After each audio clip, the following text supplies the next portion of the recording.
I want to thank you, Bob. Oh, you're welcome. Oh, it was great. Great ride. Oh, yeah, it's all fun. Oh, yeah. How'd you like it? Oh, it was great. What's it like, was Bob, to great. go up there? Oh, it's just a great day up there. It's calm Yeah, and you did can you see go back forever, there? and I couldn't recognize the it's nice and ground green right. out. You can see everything, so it's a nice day to fly. Not too windy? Pardon? Not too windy? No, just It perfect. was a great ride. Round? Yeah. Yeah, yeah. Well, that's 6 for today. I need to go get a beer. Well, Bob, I just flew up through a chicken coop one night in Chico, California.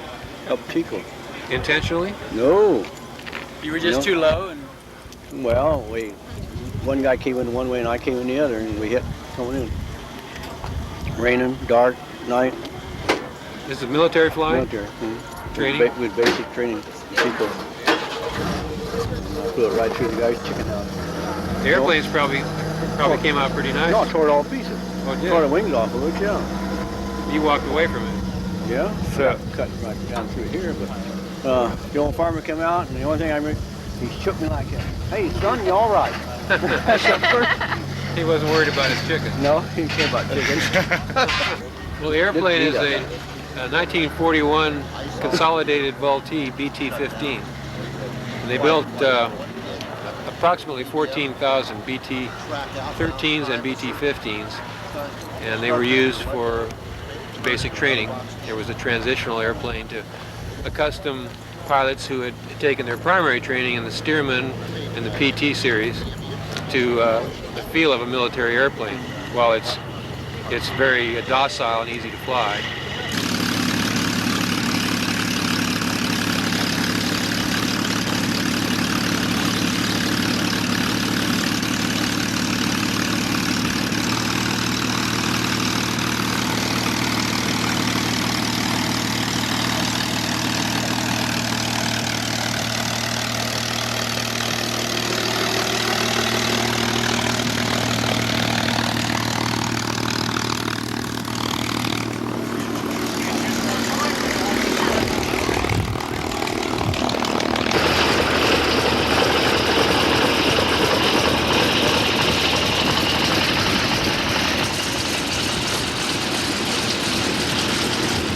God, I don't know what's that truck there.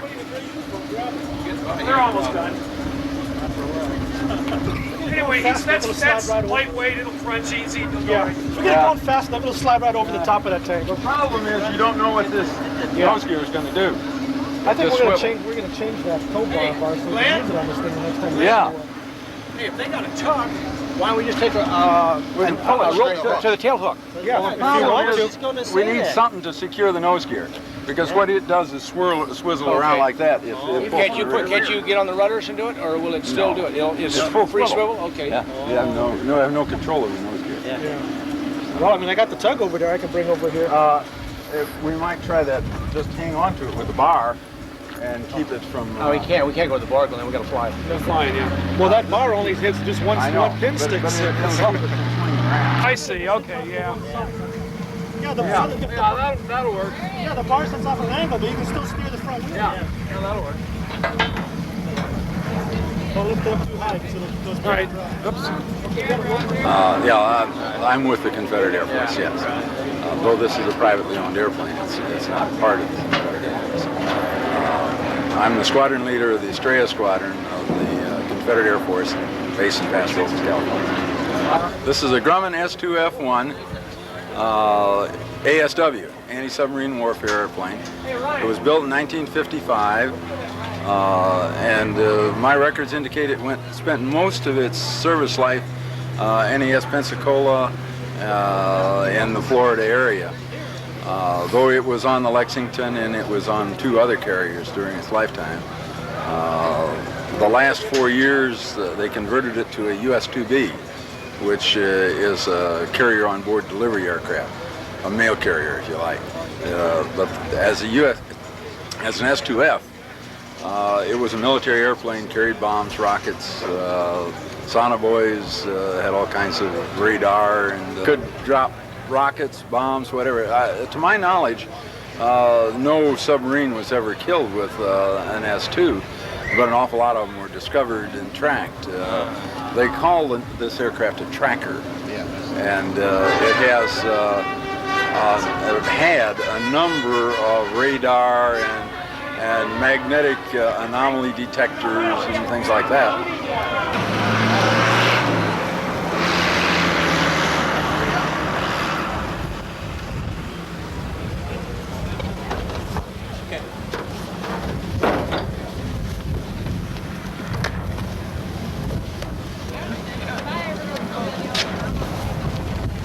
Smile.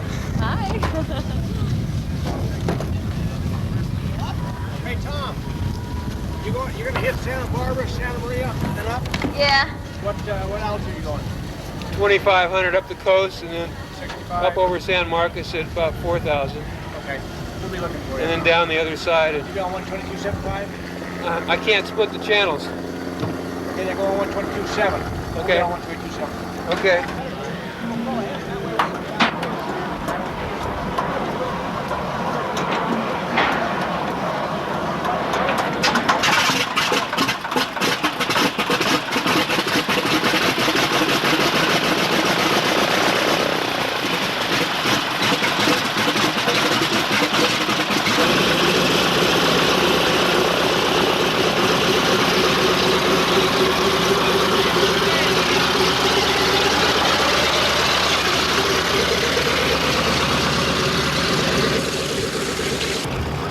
Let me tell you, they're few and far between, and none better looking than this one. Thanks a little. Thank you. That's nice to hear.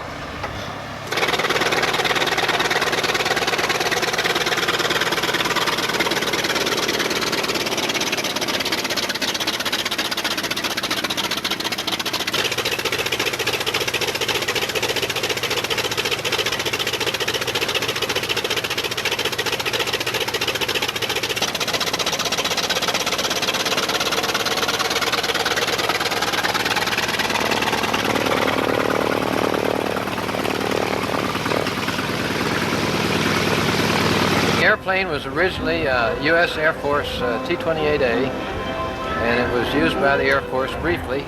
Then it was obtained by the French Air Force and used in the Algerian War as an attack airplane for the French Air Force attacking the Algerians, the Arabs. So it's a real warbird, has a few round holes in it, and it was flown by French pilots, and I have met at least one French pilot who flew it. I met him, he lives up in Roseville. I met him in one of the air shows. And I fly it with the Confederate Air Force to air shows for the Coast Guard Auxiliary and for pilot proficiency. Around tank probably was a bullet hole.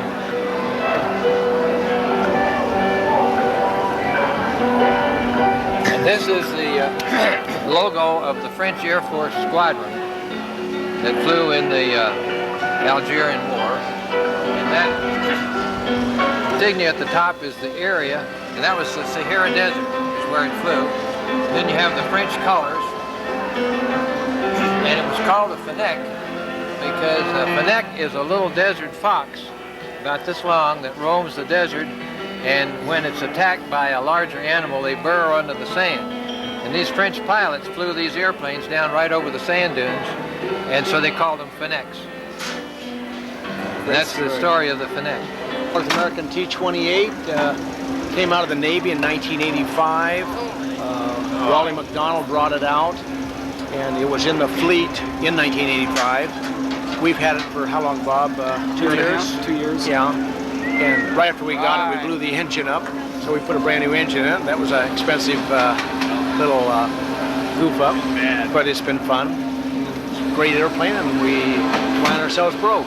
Yeah, because they're kind of expensive. Yeah. So where are you going to set? You going to take off? We're going back to Paso Robles. Yeah, we're the Estrella Squadron in Paso Robles, the BT-13, T-28, and the S2. Yeah, what kills you with this is, you know, the price of fuel. Aviation gas is so much more expensive than auto fuel.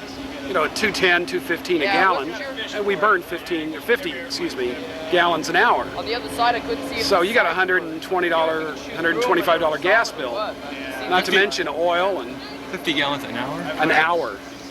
So you're burning how many gallons today just getting here and Well, it back? depends on how far we go. Depends on how long we fly. But no, it's not bad. It's a habit like everybody else has got. Some people have horses, some people have race cars, some people have golf, some people go fishing. I know a guy who told me it was crazy to fly an airplane like this to spend that kind of money, and I found out 2 weeks from now he's going to Scotland to golf. So everybody's got their habits, and this is ours. So we think it's fun. Yeah. One of the things we do is we go to the military air shows, and they basically pay for your fuel. So that's a big deal and a big inducement to go to the air shows, the military ones. Navy and Air Base. We're going to El Toro, in 2 weeks to the air show there. We'll go to Moffett Field, Lemoore Naval Air Station, Point Magoo, where else? North Island Castle. So it's fun that way. But they do appreciate bringing the planes in, so they subsidize some of the fuel for us. And that's just a minor part of the cost of owning the airplane. Insurance and rebuild and parts and things like that. It's just a minor part, but it still helps. So we appreciate that. So you got to do it. Yeah, got to do it. Got to do it. You got any close calls with this guy here? Just flying with Bob. Well, flying with Gary is a very scary experience. I had to climb to 12.5. The heater didn't work a lick, and it's minus 15 degrees outside, centigrade. And we're just freezing our ever-loving inside there. It was really cold. It took me 6 months to make the heater work. So he did just exaggerate Just a things bit. a little bit. Yeah. But the airplane burns about 100 gallons an hour and makes about, I flight plans for 160 knots. What does aviation gas cost these days? Well, I just paid $2.05. 205. Yeah.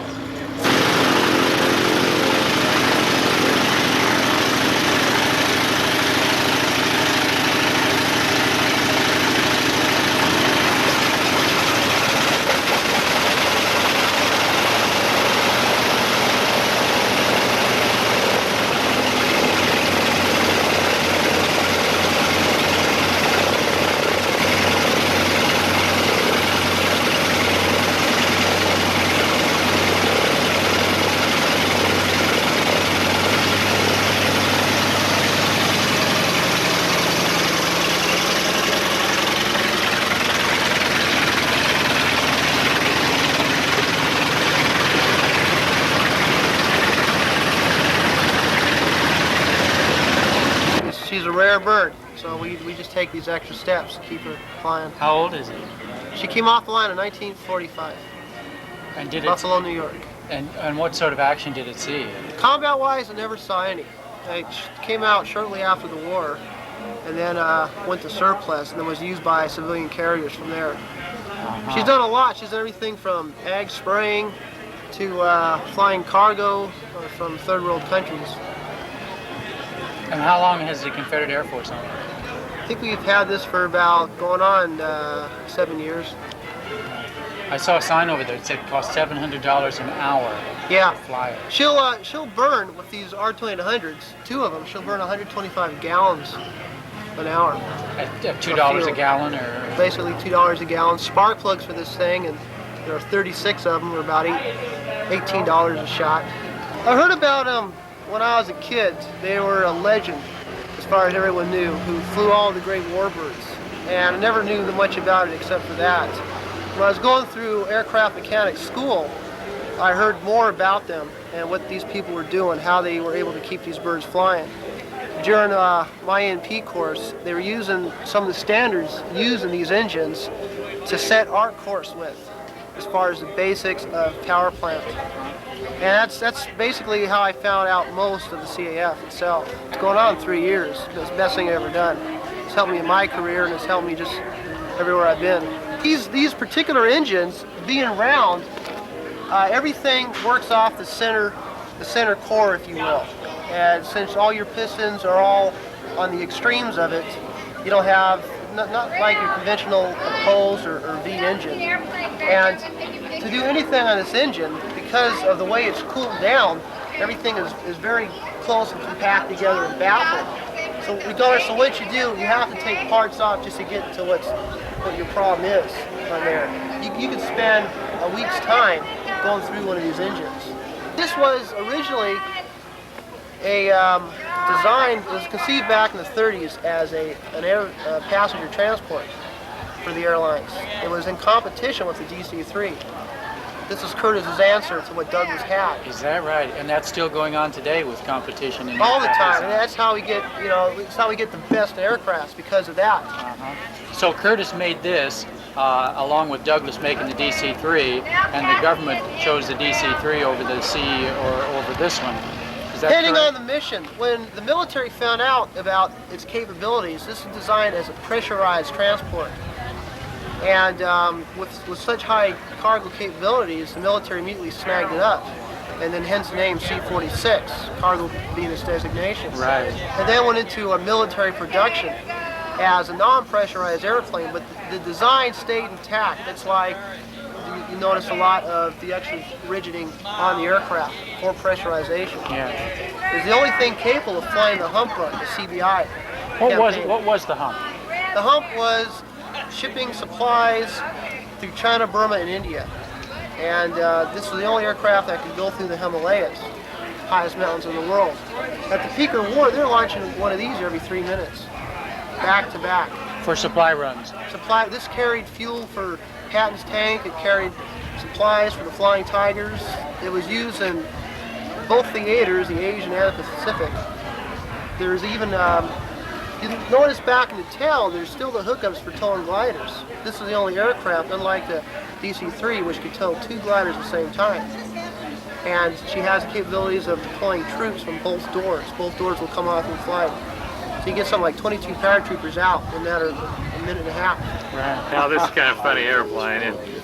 Was it designed for that kind of a flight? Yeah, it's just a simple big old wing and a lot of power, but it's got to reverse some crop, so it doesn't land real slow because it doesn't have leading edge device and things, but it lands slow enough when you put it in reverse. Well, I'd say you're damn near to stop when you made that turn. Well, it's a super stall. There's no doubt about that. You stall right there. And how old is this aircraft?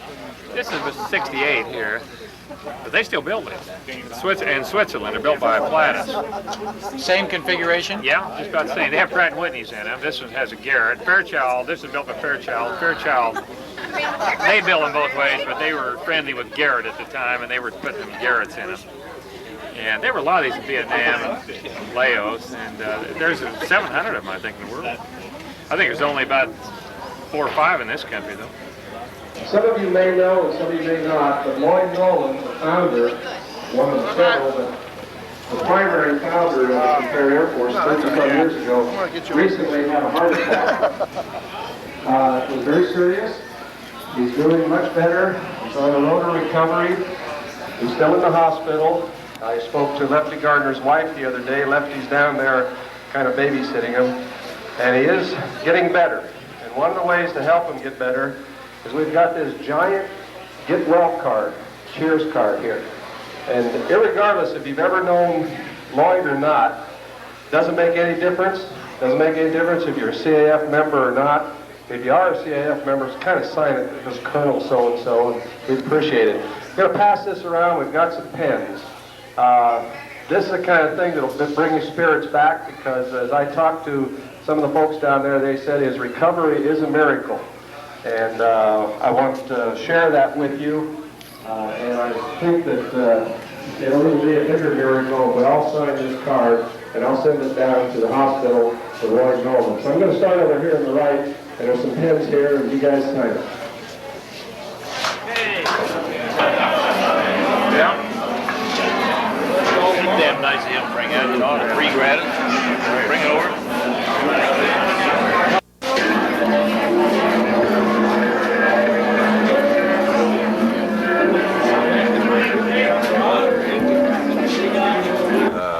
Lloyd Nolan, the one you signed the card for, went out and bought a P-40, I think, or someone bought it. The group, they bought a P-40 for very peanuts, you might say. Well, wasn't the first one they got a P-38? Well, it could have been. I don't know what exactly. Then they got a P-51. Then a P-40. I thought the P-40 was the very first one. Maybe it was. I know. And anyway, when they got the first airplane, they said, "It's no fun flying it alone. Let's buy a couple of more," because we could get them for $1,500 or something like that. Today they're worth $500,000, as you know. So they went out and they purchased a few more. And at Kingsville, Texas, a naval air station, they saw these fellows flying around in their old prop airplanes, World War II type, and they invited them over to make a flyby during the Kingsville Air Show. And when they flew by, and after they got on the ground, they kind of, someone facetiously took a spray paint can and went out and sprayed it on the side. I heard they put it in the dust on the fuselage. Yeah. Same difference. Yeah, whatever. Confederate Air Force it's written on there. So it got its start down in the Mercedes, which is McAllen or Brownsville, Texas area, and down in that direction. And then they moved over to Harlingen, Texas as their headquarters for so many years until right now. They're in the process of making the move, and during the month of May, the move should pretty much be complete to Midland, Texas, Midland, Odessa Airport.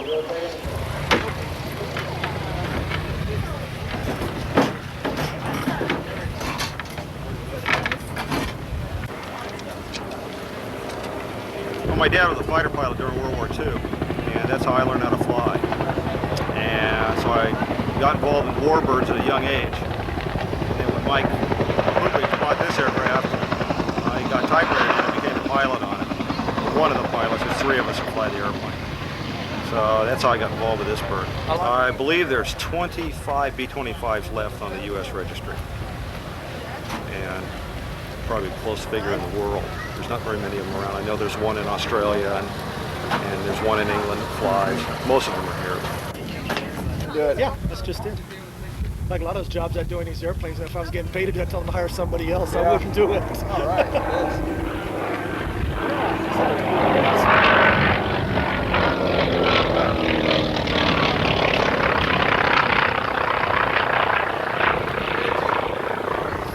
Okay, Mike, that's it. If an airplane's got we got to do one. It's a good airplane. Everybody's showing us up. Yeah. Yeah, you better do a flyby. Sooner or later, I'll see you. Yeah, hopefully. Take care, Rudy. Good to see you. Nice trip. Jim, you want to shut the door? Yeah, I'll shut the door. I could have done it for you. Okay, Rudy, okay. I think I could figure it out. Oh, Lord. Will you just push this thing up? That's all. Okay, you're in. I'm going to taxi out this way. Okay. Here, turn around. Oh, yeah, the brakes are set.